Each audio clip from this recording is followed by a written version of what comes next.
கிறிஸ்துவுக்குள் பிரியமானவர்களே, கர்த்தராகிய இயேசு கிறிஸ்துவின் நாமத்தினால் உங்கள் அனைவருக்கும் என் அன்பின் வாழ்த்துதலை தெரியப்படுத்துகிறேன். நீ விசுவாசித்தால் தேவனுடைய மகிமை காண்பாய் என்று வேதம் சொல்லுகிறது. இன்றைக்கு நம்ம விசுவாசத்தால் வரும் ஆசீர்வாதங்கள் என்ன, நாம் விசுவாசித்தால் தேவன் நமக்கு எப்படிப்பட்ட அற்புதமான அதிசயமான காரியத்தை செய்வார் என்பதை நாம் இன்று தியானிக்க போகிறோம். ஆதார வசனம் மார்க் 9வது அதிகாரம் 23வது வசனம். இயேசு அவர்களை நோக்கி, நீ விசுவாசிக்க கூடுமானால் ஆகும், விசுவாசிக்கிறவனுக்கு எல்லாம் கூடும் என்றார். ஹல்லேலூயா. பிரியமானவர்களே, பிசாசினால் பாதிக்கப்பட்டு மரணக்கட்டுகளோடு இருக்கிற என் மகனுக்கு ஒரு விடுதலை கிடைத்து விடாதா, இந்த மரணக்கட்டு மாறி விடாதா என்ற நோக்கத்தோடு ஒரு தகப்பன் இயேசுவினிடத்தில் வருகிறார். சிறுவயது முதல் இந்த பாதிப்பு இருந்ததினால் தன் மகனுடைய சுகத்திற்காக பல வைத்தியர்களிடம் சென்றிருக்கலாம், பிசாசு துரத்துகிறவர்களிடம் அழைத்து சென்றிருக்கலாம். எப்படியாவது என் மகனுக்கு விடுதலை கிடைத்து விடாதா என்று பல முயற்சிகளை அந்த தகப்பன் எடுத்திருப்பார் இல்லையா? அதிகமான பணத்தை செலவு செய்திருப்பார். ஆனாலும் அவனுக்கு விடுதலை கிடைக்கவில்லை. ஏமாற்றம், தோல்வி, போன இடத்திலெல்லாம் மகனுக்கு விடுதலை கிடைக்காத ஒரு பரிதாபமான நிலை. அந்த சூழ்நிலையில் தான் இயேசுவை பற்றி கேள்விப்பட்டு மகனை அழைத்து வருகிறார். அது மாத்திரமல்ல, அவர் வந்தும் சீஷர்களை தான் அவரால் பார்க்க முடிந்தது. சீஷர்களால் அந்த ஆவியை துரத்த முடியவில்லை. உடனே அந்த தகப்பன் அவனை கொல்லும்படி அது அநேக தரம் தீயிலும் தண்ணீரிலும் தள்ளிற்று. நீர் எதையாகிலும் செய்ய கூடுமானால் எங்கள் மேல் மனதிறங்கி எங்களுக்கு உதவி செய்ய வேண்டும் என்று மார்க் 9வது அதிகாரம் 22வது வசனத்தின்படி இயேசுவினிடத்தில் வந்து அவர் விண்ணப்பம் பண்ணுகிறார். அப்பொழுது இயேசு, நீ விசுவாசிக்க கூடுமானால் உனக்கு ஆகும், விசுவாசிக்கிறவனுக்கு எல்லாம் ஆகும் என்று கர்த்தர் சொல்கிறத நம்ம பார்க்கிறோம். இன்னைக்கு பிரியமானவர்களே, நம்முடைய வாழ்க்கையில கூட அநேக பிரச்சனைகள், போராட்டங்கள் வழியா நம்ம கடந்து வந்துட்டு இருக்கோம். நம்முடைய வாழ்க்கையில இந்த கடினமான போராட்டத்திலிருந்து நம்முடைய வாழ்க்கை ஆசீர்வதிக்கப்படணும் அப்படின்னா நீங்க விசுவாசிக்க வேண்டும். விசுவாசிக்கிறவனுக்கு எல்லாம் ஆகும் என்று கர்த்தர் சொல்லுகிறார். உங்களுடைய வாழ்க்கையில கர்த்தர் அற்புதம் பண்ணவே விரும்புகிறார். நம்முடைய தேவன் அற்புதத்தின் தேவன். அவர் உங்களை அற்புதமாக நடத்தி உங்களை ஆசீர்வதிக்கவே அவர் விரும்புகிறார். ஹல்லேலூயா. அது மாத்திரமல்ல, இன்னைக்கு ஏக்கத்தோடு நீங்க யாராவது இன்னைக்கு என் வாழ்க்கையில ஒரு அற்புதம் நடக்கணும், எனக்கு ஒரு ஆசீர்வாதம் நடக்கும்னு சொல்லி ஏக்கத்தோடு கர்த்தரை நோக்கி விண்ணப்பம் பண்ணி காத்து கொண்டிருக்கிறீங்களா? கர்த்தர் இன்று உங்களுக்கு சொல்லுகிறார், நீ விசுவாசித்தால் உனக்கு எல்லாம் ஆகும் என்று. ஹல்லேலூயா. யாரெல்லாம் விசுவாசிக்கிறீங்க? நீங்க விசுவாசிக்கிறீங்கன்னா ஆமீன் சொல்லி பெற்றுக்கொள்ளுங்க.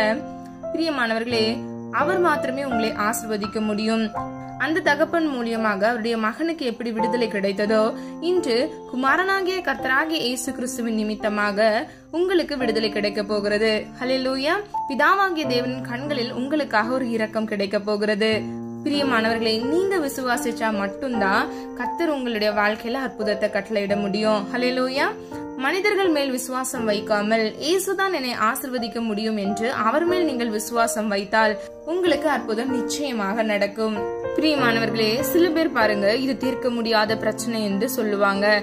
டாக்டர்ஸ் என்ன சொல்லுவாங்க, இதுக்கப்புறம் எங்களால எதுவுமே செய்ய முடியாது, நாங்க காப்பாற்ற முடியாதுன்னு சொல்லுவாங்க. ஆனா மனிதர்களால் இது கூடாததுதான் தேவனால் எல்லாம் ஆகும் என்று வேதம் சொல்லுகிறது. நான் உன்னை ஆசீர்வதிக்க முடியும், உன் வாழ்க்கையில் நான் ஒரு அற்புதம் செய்ய முடியும் என்று கர்த்தர் சொல்லுகிறார்.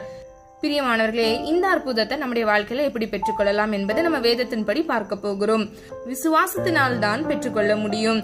விசுவாசம் இல்லாமல் ஆண்டவரிடத்தில் இருந்து அற்புதத்தை பெற முடியாது. முதலாவது, இயேசு என்னோடு இருக்கிறார் என்பதை விசுவாசிக்க வேண்டும். அவரை நோக்கி வேண்டிக் கொள்ளும் போது அற்புதம் செய்கிறார் என்பதை விசுவாசிக்க வேண்டும். ஹல்லேலூயா. 2 காரியங்கள் நம்ம பார்த்துட்டோம். மூன்றாவதாக, அப்படி நீங்கள் விசுவாசிக்கும் போதுதான் பெற்றுக்கொள்ள முடியும் என்று வேதம் சொல்லுகிறது. பிரியமானவர்களே, மத்தேயு 9வது அதிகாரத்தில் பாத்தீங்க அப்படின்னா, இயேசு தெருவழியாக நடந்து போகும்போது அவர் இயேசு என்பதை அறிந்தவுடனே 2 குருடர்கள், தாவீதின் குமாரனே எங்களுக்கு இரங்கும் என்று இயேசுவை நோக்கி கூப்பிட்டார்கள். இயேசு அமைதியாய் போய் கொண்டிருக்கிறார். அவர்கள் விடாமல் தொடர்ந்து கூப்பிடுகிறார்கள். இயேசு ஒரு வீட்டுக்குள் போன போது அங்கும் வந்து விட்டார்கள். அப்பொழுது இயேசு அவர்களை பார்த்து, இதை செய்ய எனக்கு வல்லமை உண்டு என்று விசுவாசிக்கிறீர்களா என்று கேட்டார். அதற்கு அவர்கள், ஆம் விசுவாசிக்கிறோம் ஆண்டவரே என்றார்கள். இதை நாம் மத்தேயு 9வது அதிகாரம் 26வது வசனத்தில் பார்க்கிறோம்.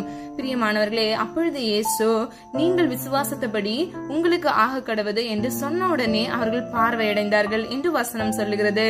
இப்பொழுது உங்களை பார்த்து, என் மகனே மகளே, நீ எதிர்பார்த்திருக்கும் அற்புதத்தை செய்ய என்னிடத்தில் வல்லமை உண்டு என்று விசுவாசிக்கிறியா என்று கர்த்தர் உங்களை பார்த்து கேட்கிறார். நீங்கள் என்ன பதில் சொல்ல போகிறீங்க? உங்கள் பதிலை வைத்துத்தான் இயேசு உங்கள் வாழ்க்கையில் அற்புதம் செய்வார். ஹல்லேலூயா. லூக்கா 7வது அதிகாரம் 37வது வசனத்திலிருந்து 50வது வசனங்கள் வரை வாசிக்கும் போது ஒரு சம்பவம் எழுதப்பட்டிருக்கிறது. இயேசு ஒரு வீட்டில் விருந்துக்காக அமர்ந்திருக்கும் போது ஒரு பெண் பாவத்தினால் சமாதானத்தை இழந்து, நிம்மதியை இழந்து, பரிசுத்தத்தை இழந்து இயேசுவை பார்க்க வருகிறாள். பாவம் மன்னிக்கப்பட வேண்டும், பாவத்திலிருந்து விடுதலை வேண்டும் என்று இயேசுவிடம் வந்து கண்ணீர் விட்டு அவர் பாதத்தில் விழுந்து அழுகிறாள். அப்பொழுது அவர் ஸ்திரீயை நோக்கி, உன் விசுவாசம் உன்னை இரட்சித்தது, சமாதானத்தோட போ என்றார். இதை நாம் லூக்கா 7வது அதிகாரம் 50வது வசனத்தில் பார்க்கிறோம். பிரியமானவர்களே, உன் விசுவாசம் உன் பாவத்தில் இருந்து உனக்கு ரட்சிப்பை கொடுத்து விட்டது என்று கர்த்தர் அன்று சொன்னது போல, உன் பாவம் உனக்கு மன்னிக்கப்பட்டது என்று கர்த்தராகிய இயேசு சொல்லி அவருடைய வாழ்க்கையில ஒரு அற்புதத்தை கட்டளையிட்டார், சமாதானத்தை கொடுத்தார், ஒரு ரட்சிப்பை கொடுத்தார். ஹல்லேலூயா. இன்னைக்கு உங்களுக்கு கூட பிரியமானவர்களே, நீங்க விசுவாசிச்சீங்க அப்படின்னா உங்களுடைய பாவத்தை கர்த்தர் மன்னிப்பார். உங்க பாவ அடிமைத்தனத்திலிருந்து உங்களுக்கு ஒரு விடுதலையை கட்டளையிடுவார். உங்களுடைய தேவைகளை சந்திப்பார். உங்களுடைய கடன் பாரங்களை கர்த்தர் நீக்கி உங்களை ஐஸ்வர்யவானாக மாற்றுவார். ஹல்லேலூயா.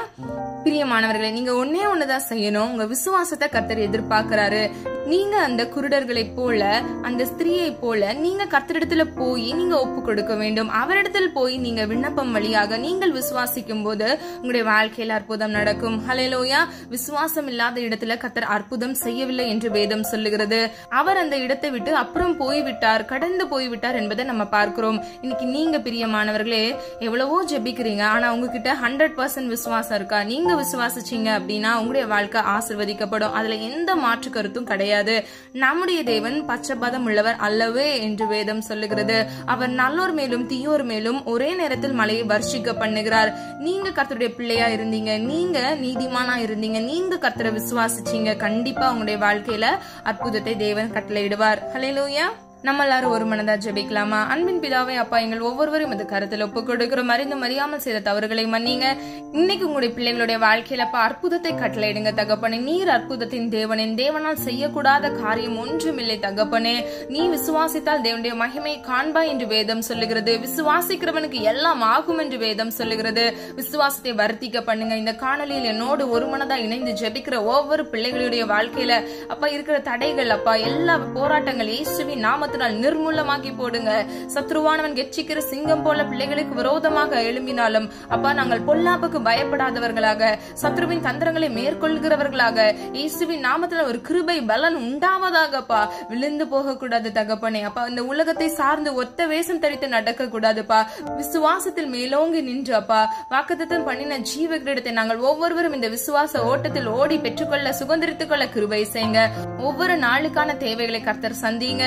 எல்லா கடன் பாரங்கள், பிரச்சனைகள், நிம்மதியில்லாத தன்மைகள், இருதயத்தில் இருக்கிற மன சோர்வுகள் அப்பா, எல்லாவற்றையும் இயேசுவின் நாமத்துல நிர்மூலமாக்கி போடுங்க. கர்த்தருடைய அன்புனால் நிரப்புங்கப்பா.